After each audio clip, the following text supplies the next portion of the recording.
Hey folks, it's Nate. Thanks for joining me once again as we look to the horizon. And I'm back. All the New Year's craziness is over. I am back from my evening obligations, and I am ready to tell you a little bit about what I have been working on for the Sidereal Saga, which is the story I hope to write for probably about half of this year. It is kind of a space opera with a strong fantasy vibe, more of a Star Wars than a Star Trek. So if you've read my sci-fi trilogy, The Triad Worlds, nothing at all like that. That was a pretty hard piece of sci-fi. There was some, kind of wobbly stuff in there, especially in the third book, very deliberately, to be honest.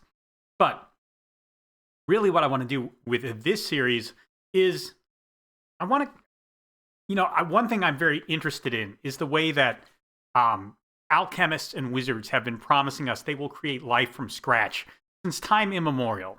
Now, everyone points at things like Mary Shelley's Frankenstein as the real beginning of this in the Western canon. Honestly, there are cases of it that go back much further.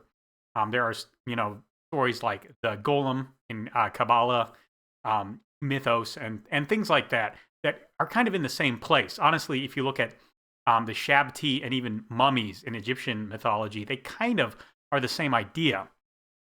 But what is really interesting to me is that these days, AI is viewed almost as a way for us to transcend ourselves, as opposed to, a thing to worship and venerate, like a lot of these alchemists were seeking to be. Honest, you still have your people who are in the tech industry and looking to accrue that fame and that wealth and that admiration. But we don't couch it in religious terms anymore, or even spiritual terms. We couch it in very materialistic terms. And I want to, one of the things I hope to do with the Sidereal Saga is look at the way we modern people try and hide their veneration for things. So that's kind of one of the thematic elements that I'm playing around with in the story.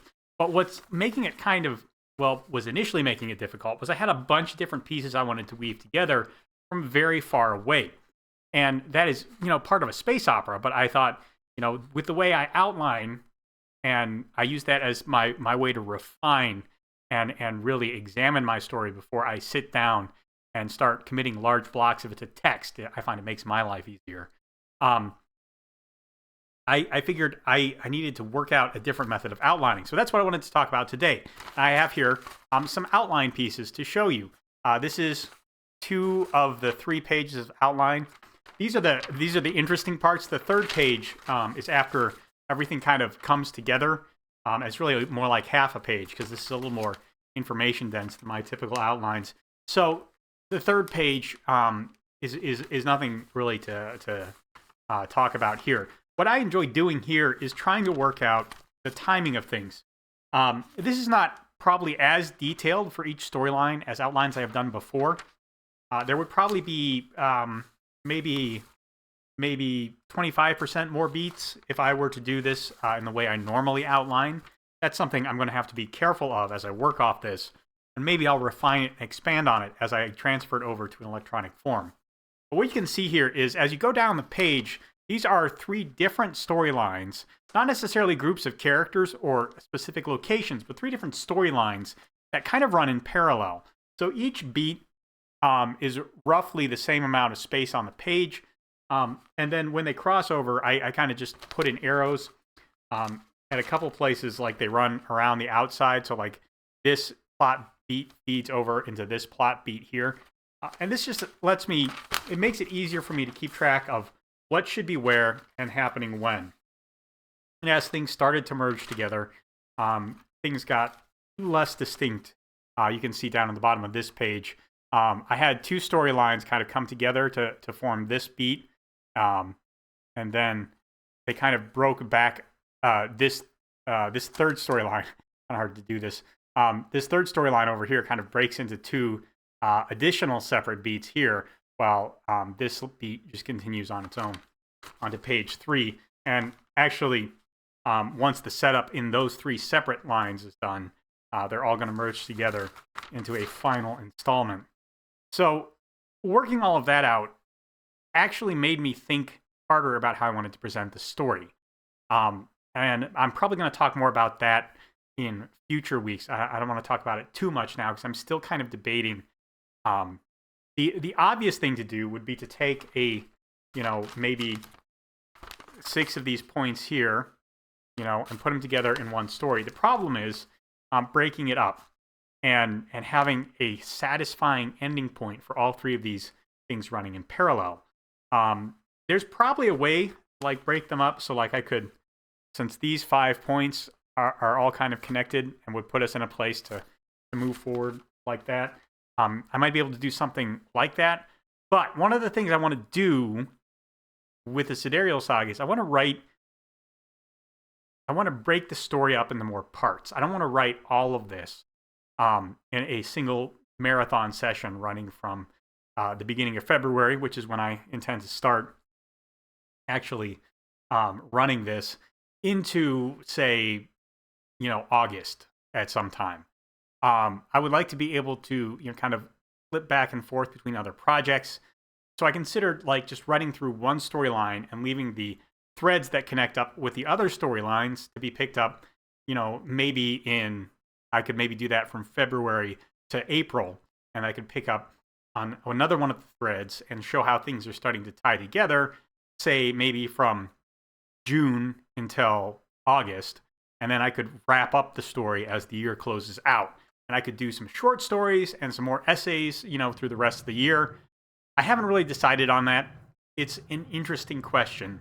And now that I have pretty much the whole story laid out in beats, it's something I'm gonna be thinking a lot more. I'm gonna bring you a report on that later in the week. In the meantime, that's what I've been doing. And I have found outlining this to be really fun. Is it something I'm going to do for any story? No. Obviously, there's a lot of threads in this story. It's a space opera. And, operas are big. They're sweeping. They have a ton of characters. Honestly, that's not usually what I try and do with my fiction. I prefer stories with a cast of about 12, maybe 15, at the outside, 20 people. Sidereal Saga is probably going to have a cast more along the line of 40 or 50. And while maybe a dozen of them are really important in that, they're going to a lot more locations as well. So there's a whole bunch of issues there that I'm going to have to juggle and think about. I'm also going to have to decide how to transfer this to the cloud. Right now, I'm experimenting with putting it in a spreadsheet as opposed to a traditional text document. And that's been going well so far, but I only really have half of the first page put in. And I mean, that has most of the tricky transitions. So the thing is, as I tweak and edit it, I may want to add beats, and I don't know how well that's going to go.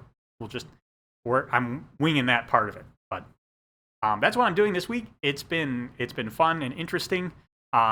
I do find it kind of ironic that immediately after finishing the project where I outlined my old process, I'm essentially inventing a new part of the process this time around. I don't know if that should worry me. Maybe I should stop talking about my process. On the other hand, one of the reasons I outlined it all was so I could maybe stretch and grow and refine that process. And this is definitely a change. I guess we'll see if it's an improvement as time goes on. In the meantime, yeah, that's what I'm doing. Let me know what you think down in the comments below. There's a like button and a subscribe button down there. You can use those as you see fit. And I'll talk to you later.